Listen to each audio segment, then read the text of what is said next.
Hamıya salam. Unreal Engine daxilində bugünkü dərsimizdə eventlər haqqında danışacağıq. Ümumiyyətlə Blueprint proqramlaşdırma seriya dərslərinin davamı olaraq bugünkü dərsimizdə eventləri öyrənəcəyik. Mühərrik daxilində eventlərin işləmə prinsipini, ümumiyyətlə eventlərin nə olduğunu və digər məsələləri sizlərlə bugünkü dərsimizdə öyrənəcəyik. İlkin öncə eventlər haqqında qısa bir sizə məlumat verim. Eventlər mühərrik daxilində hər hansısa bir hadisə baş verən zaman işə düşən kod blokları burada nəzərdə tutulur. Misal üçün oyun başlayan zaman hər hansısa bir kod fraqmentinin icra olunmağını istəyiriksə, burada mütləq şəkildə event begin play adlı eventdən istifadə etməliyik. Yəni adından da göründüyü kimi oyun başlayan anda işə düşən eventimiz məhz bundan öncə dediyimiz kimi event begin play adlı eventimiz olacaq. İndi isə mühərrik daxilində bir neçə əsas eventlərin iş prinsipinə baxaq. İlkin öncə dediyimiz kimi begin play adlı eventin işləmə prinsipini öyrənək sizlərlə və begin play adlı eventin işləmə prinsipini praktik olaraq görmək üçün nümunə olaraq level blueprint daxilinə keçid edirik və bu redaktor daxilində boş yerdə sağ klik edirik. Burada istifadə etmək istədiyimiz eventin adını yazmalıyıq. Begin play adlı eventimizi buradan seçirik və daha sonra buraya sadə bir funksiyonallıq yazıram. Misal üçün print string adlı funksiyanın köməyi ilə ekranımıza istənilən bir yazını çap edəcəyik. Öz funksiyonallığımızı begin play adlı eventimizə bağladıqdan sonra compile və save düymələrinə klik edirik və daha sonra oyuna başlayırıq və hal-hazırda oyuna başladığımız zaman ekranın yuxarı sol küncündə yazdığımız funksiyonallıq icra olunacaq və ekranın yuxarı sol küncündə gördüyümüz kimi begin play event adlı yazının ekrana çap olunduğunu gördük. Məhz bu funksiyonallığı begin play adlı event ilə həyata keçirdik. Buradan da belə başa düşürük ki, event begin play adlı eventimiz oyun başladığı anda işə düşən xüsusi bir event sayılır. Növbəti öyrənəcəyimiz eventimiz event tick adlı event olacaq. Bu event mühərrik daxilində hər tikdə işə düşən xüsusi bir event sayılır. Burada tick dedikdə kadrlar arası keçid zamanlaması burada nəzərdə tutulur. Yəni bizim bildiyimiz kimi mühərrik daxilində hər saniyədə müəyyən sayda kadrlar emal olunur. Bunu isə sadəcə olaraq burada bu düyməyə klik edib Show FPS bölümündən burada görə bilərik. Məhz burada emal olunan kadrlar arasında keçid zamanlamasını bizim dediyimiz kimi tick göstəricimiz müəyyənləşdirir. Event tick adlı eventin işləmə prinsipini praktiki olaraq sizlərlə görmək üçün yenidən level blueprint daxilinə keçid edirəm və burada begin play adlı eventimizi silirik. Bu eventin əvəzinə event tick adlı eventimizi buraya əlavə edirik və daha sonra yenidən eyni funksiyonallığı burada birləşdiririk və yenidən compile düyməsinə klik edib oyuna başlayırıq və bu dəfə oyuna başladığımız zaman ekranın sol tərəfində begin play eventi adlı yazının hər tikdə ekrana çap olunduğunu buradan görmüş olacaq sizlərlə. Event tick adlı eventin işləmə prinsipini daha yaxşı başa düşmək üçün burada gecikmə funksiyasından istifadə edəcəyəm və burada gecikmə zamanlamamızı 1 saniyə olaraq müəyyənləşdirirəm. Bu isə o deməkdir ki, bizim burada icra olunacaq kod fraqmentimiz hər 1 saniyədən bir event tick eventinin köməyi ilə icra olunacaq deməkdir. Yenidən compile düyməsinə klik edib oyuna başlayırıq və artıq ekranın sol tərəfində gördüyümüz kimi hər 1 saniyədən bir ekranda begin play event adlı yazının çap olunduğunu sizlərlə görmüş oluruq. Bundan əlavə event tick adlı eventimizin üzərində delta saniyə adlı çıxış parametrini görürük. Məhz bu delta saniyə bundan öncə sizə dediyim kimi kadrlar arası emal olunma zamanlamasını bizə qaytaran xüsusi bir parametr sayılır. Ümumiyyətlə mühərrik daxilində event tick adlı eventi istifadə edərkən olduqca vacib bir parametr sayılır. Bu parametrin işləmə prinsipi haqqında isə kanalımızda ətraflı və izahlı şəkildə xüsusi bir dərsimiz mövcuddur. Hal-hazırda event tick adlı eventimizin delta saniyə göstəricisini ekrana çap etmək üçün sadəcə olaraq buradan gecikmə funksiyasını silirəm və daha sonra delta saniyə adlı parametrimizi inString adlı parametrimizə bu şəkildə birləşdirirəm və compile düyməsinə klik edib yenidən oyuna başlayırıq. Hal-hazırda ekranın sol tərəfində gördüyümüz kimi bizim burada kadrlar arası gecikmə zamanlamasını hal-hazırda sizlərlə burada görmüş oluruq. Bu göstəricini daha dəqiq görməyimiz üçün yenidən burada təbii ki gecikmə zamanlamasından istifadə edə bilərik. Burada gecikmə vaxtımızı 1 saniyə olaraq yenidən təyin edirəm və yenidən oyuna başlayırıq. Və hal-hazırda ekranın sol tərəfində gördüyümüz kimi hər bir saniyədən bir tik göstəricimiz burada ekrana çap olunmağa başlayır. Və onu da diqqətinizə çatdırım ki, hər bir istifadəçinin kompüterinin texniki göstəricilərindən asılı olaraq tik göstəriciləri dəyişilə bilər. Təbii ki, daha güclü kompüterlarda bu göstərici daha aşağı qiymətlərə, daha zəif kompüterlarda isə analoji olaraq daha böyük qiymətlər ilə göstəriləcək deməkdir. Növbəti olaraq sizlərlə Event End Play adlı eventin işləmə prinsipini öyrənəcəyik. Bu eventimiz də mühərrik daxilində xüsusi bir event sayılır. Hansı ki, istifadə olunduğu Actor Class daxilindəki həmin səhnə aktyoru məhv olan zaman işə düşən xüsusi bir event sayılır. Bu eventin işləmə prinsipini görmək üçün səhnədə hazır bir stenddən istifadə edəcəyik. Bu stendləri də əvvəlcədən təbii ki, özüm düzəltmişəm. Məhz bu stend qarşısına gördüyümüz kimi bir ədəd Kill Z Volume adlı xüsusi bir volümumuzu yerləşdirmişəm. Bu volüm isə bildiyimiz kimi istənilən səhnə aktyoru bu volüm daxilinə keçid etdiyi zaman, yəni bu volüm ilə təmasda olan zaman həmin səhnə aktyorunu məhv edir. Hal-hazırda oyuna başlayırıq və bizim personajımız Event End Play adlı stend qarşısındakı Kill Z Volume-a daxil olan zaman bizim oyunçumuz məhv olur və ekranın yuxarı sol küncünə oyun bitdi adlı yazının çap olunduğunu sizlərlə gördük. Bunun üçün sadəcə olaraq öz personajımızın klass redaktoruna daxil oluruq və burada Event End Play adlı eventimizi çağırırıq. Bu eventin xüsusi bir End Play Reason adlı çıxış parametri mövcuddur. Hansı ki, oyunun bitmə səbəbini burada switch edib bu şəkildə istifadə edə bilərik. Bunun üçün sadəcə olaraq bu parametrdən switch yazırıq və burada gördüyümüz Play Reason adlı switchimizi buradan seçirik və oyunun bitmə səbəbini burada istənilən şəkildə təyin edib istifadə edə bilərik. Mənim nümunəmdə bizim personajımız destroy olan zaman, yəni məhv olan zaman burada sadəcə olaraq ekrana oyun bitdi adlı yazını çap edirəm. Bu eventimiz də dediyimiz kimi mühərrik daxilində olduqca geniş istifadə olunan eventlərdən sayılır. Mühərrik daxilində növbəti öyrənəcəyimiz eventimiz Begin Overlap və End Overlap adlı xüsusi bir eventlər olacaq. Bu eventlər yalnız və yalnız xüsusi triggerlər vasitəsilə işə düşən eventlər sayılır. Bunun üçün sadəcə olaraq Play Sectors bölümündə axtarış bölümünə trigger yazırıq və burada gördüyümüz Trigger Box adlı triggerimizi səhnədə yerləşdirə bilərik. Təbii ki, bu triggerimizə istəyə uyğun olaraq ölçü təyin edə bilərik və daha sonra bu triggerimizdən Level Blueprint daxilində sizlərə bir nümunə göstərəcəyəm. Bunun üçün sadəcə olaraq bu triggerimizdən referensimizi götürməliyik. Referensimizi isə bildiyimiz kimi istər Outliner bölümündən, istərsə də birbaşa səhnə aktyorunu birbaşa səhnədən seçməklə həyata keçirdə bilərik. Bizim nümunədə triggerimizi birbaşa səhnədən seçmişik və daha sonra Level Blueprint daxilinə keçid edirik.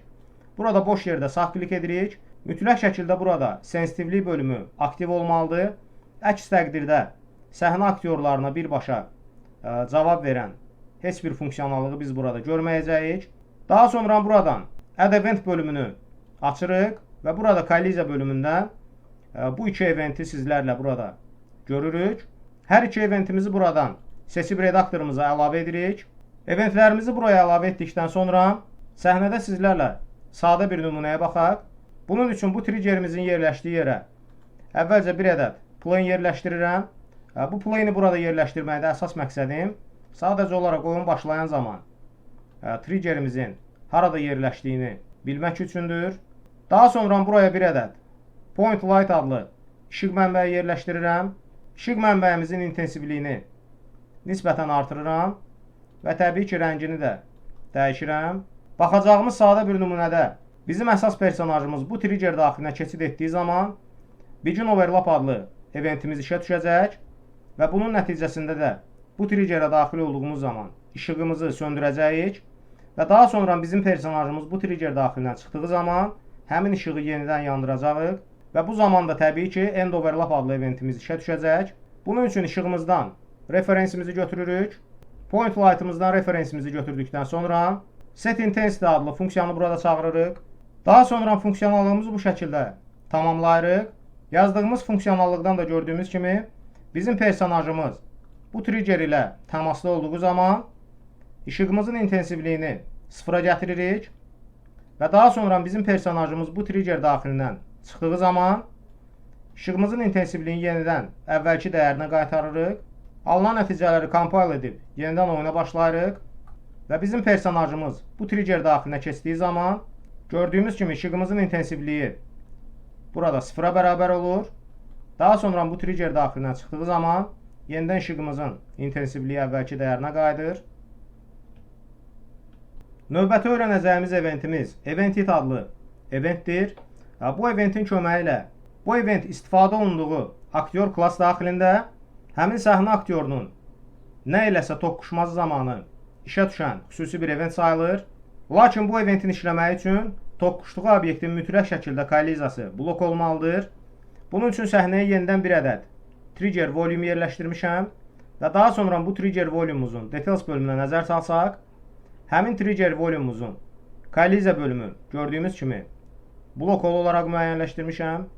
Səhnədə triggerimizi tənzimlədikdən sonra həmin triggerimizdən referensimizi götürürük və bu zaman burada Event Hit adlı eventimizi çağırırıq. Bunun üçün təbii ki, yenidən sağ klik edirik. Kolliziya bölümündən Actor Hit adlı burada gördüyümüz eventimizi seçirik və daha sonra öz personajımıza müraciət edirik və daha sonra burada gördüyümüz kimi Duvans adlı operatorumuzu çağırmışam. Bu operator isə burada çağırmamızda əsas məqsəd bizim personajımız həmin trigger ilə toqquşduğu zaman bu əməliyyatın yalnız və yalnız bir dəfə baş verməyi üçündür. Funksionallığımızı bu şəkildə tamamladıqdan sonra alınan nəticələri compile edirik və yenidən səhnədə hazır nəticəyə baxırıq.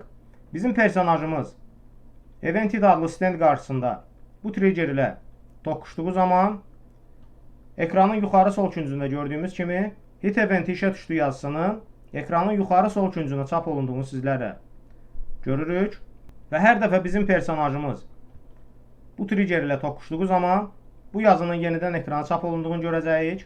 Bununla da Event Hit adlı eventin işləmə prinsipini sizlərlə öyrənmiş olduq. Növbəti olaraq sizlərlə Click adlı eventin işləmə prinsipini öyrənəcəyik. Bu event də mühərrik daxilində xüsusi bir event sayılır. Hansı ki, istənilən səhnə aktyoruna birbaşa klik etməklə bu eventi işə sala bilirik. Bunun üçün səhnədə belə bir Actor class hazırlamışam. Bu Actor classımızın redaktoruna daxil olduğumuz zaman Viewport bölümündə sadəcə olaraq bir ədəd kub əlavə etdiyimizi görürük və daha sonra həmin bu kubun üzərinə mouse ilə sağ klik edirik. Add Event bölümündən burada gördüyümüz OnClicked adlı eventimizi buraya əlavə edirik və daha sonra bu eventimizə istənilən şəkildə funksionallığı yazıb istifadə edə bilərik. Mənim nümunəmdə səhnədə yerləşdirdiyimiz kubumuza mouse ilə klik etdiyimiz zaman bu kubun materialını dəyişəcəyik. Bunun üçün sadəcə olaraq kubumuzdan referensimizi götürürük və daha sonra Set Material adlı funksiyanın köməyi ilə bu kubumuzun istənilən şəkildə burada materialını dəyişirik. Lakin bu funksionallığın həyata keçirilməyi üçün mütləq şəkildə əlavə olaraq öz player kontrolerimizdən istifadə etməliyik. Bunun üçün sadəcə olaraq yeni bir ədəd player controller klass əlavə edirik. Burada gördüyümüz klassımızı əlavə edirik və daha sonra uyğun adlandırmanı apardıqdan sonra klassımızın redaktor daxilinə keçid edirik. Player controller daxilində sadəcə olaraq iki xananı aktivləşdirməliyik. Show Mouse Cursor və burada gördüyümüz Enable Click Events adlı parametrlərimizi aktivləşdiririk. Alınan nəticələri compile və save edirik. Daha sonra bu player kontrollerimizi World Setting bölümündə uyğun xanaya mənimsədirik və yenidən oyuna başlayırıq. Və oyuna başladığımız zaman ekrandan da gördüyümüz kimi bizim mouse'umuzun kursoru hal-hazırda ekranda görünür. Məhz bu kub üzərinə mouse'umuzun kursoru ilə klik etdiyimiz zaman gördüyümüz kimi kubumuzun materialı dəyişilir. Məhz bununla da OnClicked adlı eventin işləmə prinsipini sizlərlə öyrənmiş oluruq. Və son olaraq mühərrik daxilində custom eventlər haqqında sizə məlumat vermək istəyirəm. Custom eventləri digər eventlərdən fərqləndirən əsas cəhət bundan ibarətdir ki, custom eventlər adından da göründüyü kimi öz istəyimizə uyğun olaraq istədiyimiz zaman bu eventləri düzəldib istifadə edə bilərik. Və custom eventlərin digər bir üstün cəhəti bundan ibarətdir ki, bu düzəldəcəyimiz custom eventlərə istəyimizə uyğun olaraq giriş parametrləri və daha sonra bu custom eventləri funksiya şəklində çağırıb istifadə edə bilərik. Və son olaraq custom event üzərindən sadə bir nümunəyə baxaq. Bunun üçün yenidən level blueprint daxilinə keçid edirəm. Burada sadəcə olaraq begin play adlı eventimi əvvəlcə çağırıram. Custom eventlər ilə işləmək üçün sadəcə olaraq axtarış yerimində custom event yazırıq. Və burada gördüyümüz add custom event bölümünü seçirik. Və avtomatik olaraq mühərrik bizə bir ədəd custom event təqdim edir. Hansı ki, dediyimiz kimi istəyimizə uyğun olaraq adlandırmanı həyata keçirdə bilərik. Misal üçün custom eventimizi test custom event olaraq adlandırıram. Və daha sonra custom eventimizi seçdiyimiz zaman details bölümündə inputs bölümünü görürük. Məhz bu parametrin köməyi ilə öz custom eventimizə istənilən sayda, istənilən tipə uyğun olaraq parametrləri təyin edib istifadə edə bilərik. Daha sonra burada yenidən print string adlı funksiyadan istifadə edəcəyəm. Və burada custom event sözünü yazıram. Custom eventimizə funksionallığımızı burada təyin etdikdən sonra bu custom eventi istifadə etmək üçün mütləq şəkildə hər hansısa bir event ilə bu custom eventi işə salmalıyıq. Əks təqdirdə custom eventimizə yazacağımız istənilən funksionallıq sadəcə olaraq heç bir əhəmiyyətsiz kod olaraq redaktor daxilində qalacaq deməkdir. Bunun üçün mütləq şəkildə həmin custom eventimizi dediyimiz kimi funksiya şəklində çağırıb istənilən event ilə işə salmalıyıq. Bizim nümunəmizdə begin play adlı eventdən istifadə edirik. Eventimizi burada çağırdıqdan sonra həmin düzəltdiyimiz custom eventimizi funksiya şəklində çağırmaq üçün sadəcə olaraq axtarış bölümündə həmin custom eventimizin adını yazırıq. Və burada call function bölümündə gördüyümüz kimi bizim düzəltdiyimiz custom eventimiz funksiya şəklində burada bizim üçün əlçatan olur. Bu funksiyamızı buradan seçirik. Artıq bizim custom eventimiz begin play adlı event işə düşən zaman bu custom eventimizə yazdığımız buradakı funksionallıq icra olunacaq deməkdir. Compile düyməsinə klik edirik və yenidən oyuna başlayırıq. Və oyuna başladığımız zaman ekranın yuxarı sol küncündə custom event sözünün çap olunduğunu görürük. Bununla da custom eventin işləmə prinsipini sizlərlə öyrənmiş olduq. Və bununla da ümumiyyətcə mühərrik daxilində eventlər haqqında sizlərlə ətraflı öyrənmiş olduq. Kanalımıza abunə olmağı və videolarımızı bəyənməyi unutmayın. Bugünkü dərsimiz bu qədər. Hamıya uğurlar.